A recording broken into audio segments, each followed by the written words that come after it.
What's going on, everybody? Welcome back into Woody Sports Talk. Here for another video. This time, another new sport. Talk about soccer today. Premier League just finished on Sunday a couple days ago, and I want to just dive in, review the season in a sense, but just give each team their each individual grade for the season, ranging from F to A+. We'll see how it pans out. Plenty of different teams with different grades here, and from the relegated teams up to the champions that were Manchester City. Each individual team with their grade coming at you right now. So to get it started, we'll go with the relegated teams first. Sheffield, Burnley, and Luton Town. And as you can see, I gave them all an F because, in a sense, with relegation battles and the three teams getting promoted, which these three teams were, it's almost as a pass-fail in a sense, where it's either you pass by staying in the league, making it at least to 17th, or you fail by getting relegated. And all three of these teams came up to the Premier League from the Championship and went straight back down to the Championship one season. Sometimes they look good. Other times they definitely look like Championship sides, especially Sheffield. Nowhere near the team they were a couple years ago when they were in the league. Luton came in. I thought they were going to finish 20th. And to be fair to them, an F might be a little harsh. Maybe a D- is better for Luton. But still getting relegated, you failed your main task to stay in the league. But Luton came in. I think every neutral was rooting for them. I was hoping they would stay in the league just because they definitely should not even have made it to the Premier League. Their miracle rise from League Two the past few seasons up to the Premier League is something that I think everyone enjoyed watching and just being a part of, in a sense of just watching it happen, and a team that had so few resources make it to the Premier League and then do the best out of all of the promoted teams. Burnley with Vincent Kompany as the head coach, that was obviously an intriguing storyline. But in the end, Sheffield, Burnley, and Luton all finishing in the bottom three from 20th to 18th, and for that reason, an F for relegation. Moving over to the lower mid-table now, we got five teams here: Nottingham Forest, Brentford, Everton, Wolverhampton, and Fulham. Nottingham Forest just outside the relegation zone. Attacking talent kept them up this year. One clean sheet in the last 6 months is definitely a problem, though, and for that reason, I give them a C-. They obviously had the points deduction for the financial fair play rules along with Everton this year, which we'll get into in a couple seconds here. But Nottingham Forest staying up, which just like they did last year, basically a success. Didn't really improve on last year, but at least didn't get worse and get relegated. So for that, just a C-. For Brentford, injuries in Ivan Toney kind of dampened the start of the season. Couldn't really get an attacking presence going, but in the end they stayed up. I think they finished 15th last year, so finishing 16th this year isn't really a lot of movement, so I think a C is fair for them. Everton, again, hit with a big points deduction, then got reduced from 10 to 6 points. Sean Dyche, once again, pulling off our masterclass. I think he's one of the most underrated managers in the league. Even when he was with Burnley and got relegated, it wasn't because of him. It was because Burnley gave him about $25 every summer to spend, and you just can't. He just couldn't work with that. So at Everton, I think he's turned it around, at least on the field, in a sense where he's getting everything out of the team. And I think finishing from that 17 to the 14 range is about the peak for them. So escaping relegation again and performing how they did this season, I think is good enough for them. A C+ for Everton in my book. Over to Wolverhampton now, an average season everywhere. Gary O'Neill, once again, proving he's a quality manager. I'll give him a C grade as a whole. Nothing really spectacular with Wolverhampton, and not much intrigue there, besides the fact that they once again, stayed in the league, but nowhere near where they were a couple years ago, where they were finishing in the top 10. Over to Fulham, the Whites, not bad after losing Mitrovic to Saudi in the summer. Some people thought that maybe their attacking talent might not deliver this season, and it could be an iffy time for them. But they once again pulled through, did the best out of the teams that maybe were hinted at being relegated. Finishing 13th isn't really bad. I don't think anyone's going to be complaining over there in London with Fulham, and so for that I'll give them a B. No real complaints at all. Moving to the upper mid-table, and I call it the upper mid-table. It's not really, going up super high in the table, but you're basically the upper part of mid, okay? So you're not great, but you're better than some. You're better than most, in a sense. So we'll start with Bournemouth. The Cherries, once again, staying in the league, and you're doing a decent job. Dominic Solanke, 19 goals on the year, and they, played pretty good football, pretty good soccer over there, and, I don't think anyone's complaining. I think people will actually be quite happy with finishing in 12th place, and for that I'll give the Cherries a B on the season. Moving down to Brighton, disappointing this year. De Zerbi's last year. He's leaving now by mutual consent, which I heard about just a few hours ago. Maybe it was yesterday, I don't know. But, from going from European football and playing in the European competitions now to outside of that and, finishing 11th, not really the season they were hoping for probably. Gave them a C- just because they finished 6th last year, kind of regressed this year. And so I don't really think it's a season that many Brighton fans would have hoped for. They would have probably hoped for a little bit better. Moving to Crystal Palace now. The new boss, Oliver Glasner, hope I'm saying one of those two correctly. But he came in when Crystal Palace was near the relegation zone. They were kind of fighting relegation just outside of it, I think 16th, 15th place. And Roy Hodgson just could not get the team to win. Moved on from him, brought in this guy, and from day one, they were performing so much better. The attacking talent with Elise was just flowing more, and their defense really tightened up. The clean sheets, they had more in that time period than they did the rest of the season. And so, for that, I give them a B+, decent season overall, and I think next year they can really propel, maybe, finish more inside the top 10. West Ham, another team this year that regressed.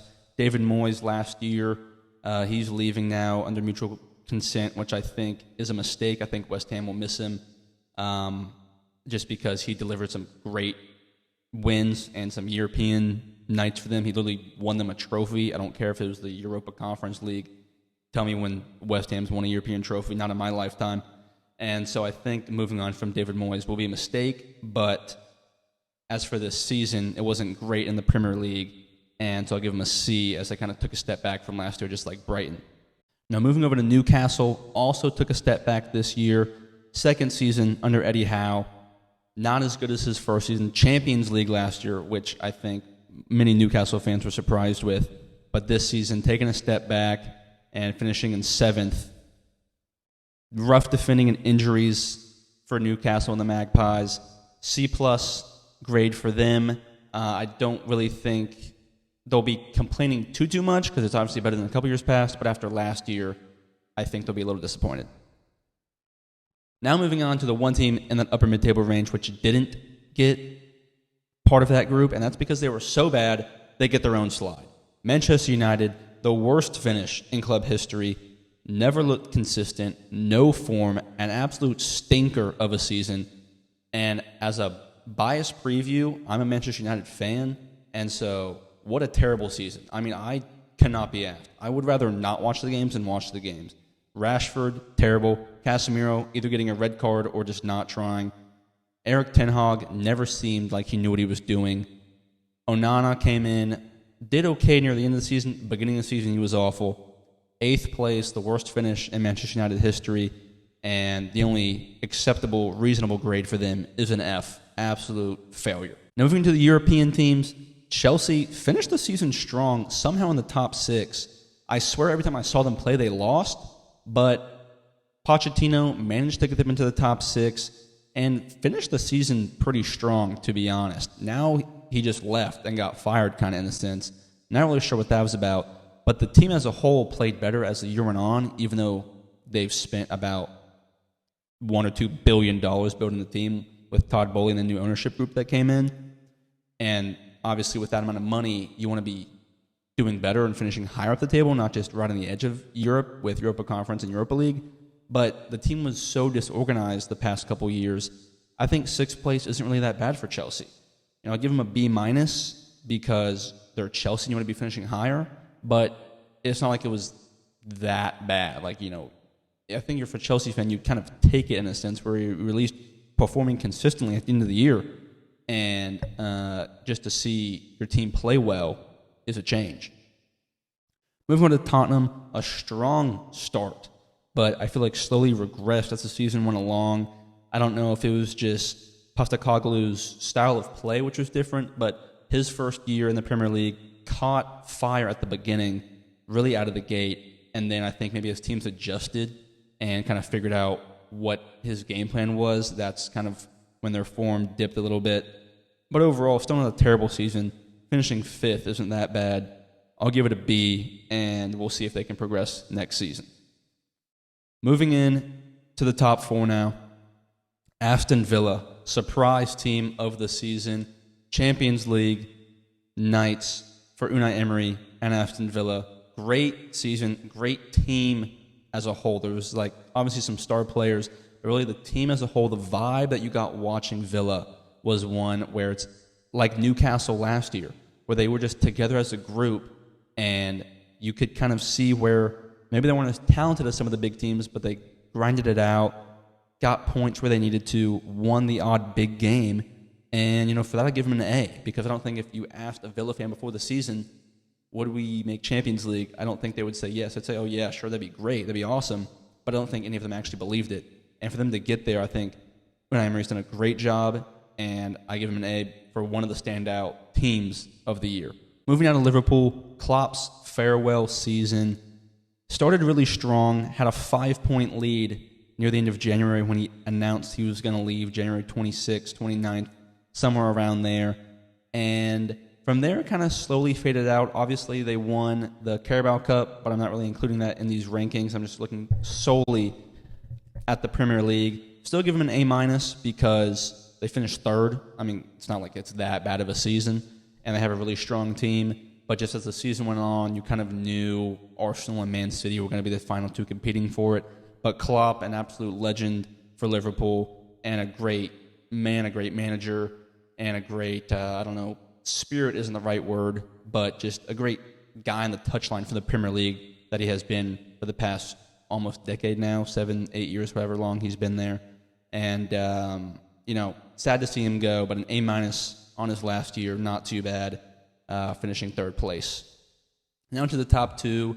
Arsenal, the last one on this slide here, 89 points, the best finish for Arsenal in the past 20 years, 2nd place. And I think Arteta got everything he could out of this group. I think that 89 points was probably the max, and I'm going to give him an A because sometimes even if you don't win the title, it's not like you played poorly, and it's not like the season wasn't a success. I mean, I think 89 points was the max you could get out of this team. I think Arteta got everything he could out of this team with Declan Rice, Gabriel, Saliba. You're trying to get Gabriel Jesus up top. You're trying to get Odegaard to perform. I think that they are the 2nd best team in the league.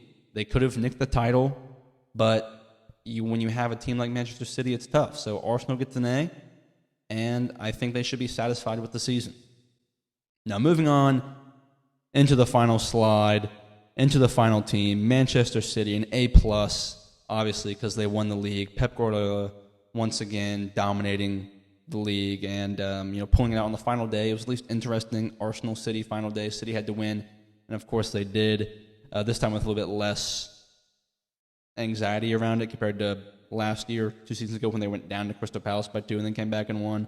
But beating West Ham on the final day, winning their 4th in a row, now 6th in the last 7 seasons or something like that. Absolutely ridiculous. And if I had to give them a grade overall by number, I'd probably give them, maybe 115% with all the charges that they got against them. But you know what? Until that's resolved, we'll see what happens there. But while they're still playing and the trophies still count and Pep Guardiola's still managing the team, it's an A+ for Manchester City. And, Man City got their own slide, Man United got their own slide, and that kind of tells you the difference between the Manchester clubs right now. One good, one awful. So that's that, and that's all the Premier League team grades. So, we get all Fs for the relegated teams, and then for the rest of the teams sprinkled out through in there, some A's and B's and C's. I gave no one a D, did I? I don't really think so. I'm looking at my notes right now, and I don't think I gave anyone a D, so... Which, a D is kind of failing in a sense, but I don't know. I think most teams did all right for themselves. Some teams did better than what they thought. Other teams did worse than what I'm sure their fans would have wanted. But in the end, Manchester City win the Premier League for the 4th time in a row. And until next August, we'll see what happens over the summer with some transfer rumors. Looking forward to it. See you guys next time.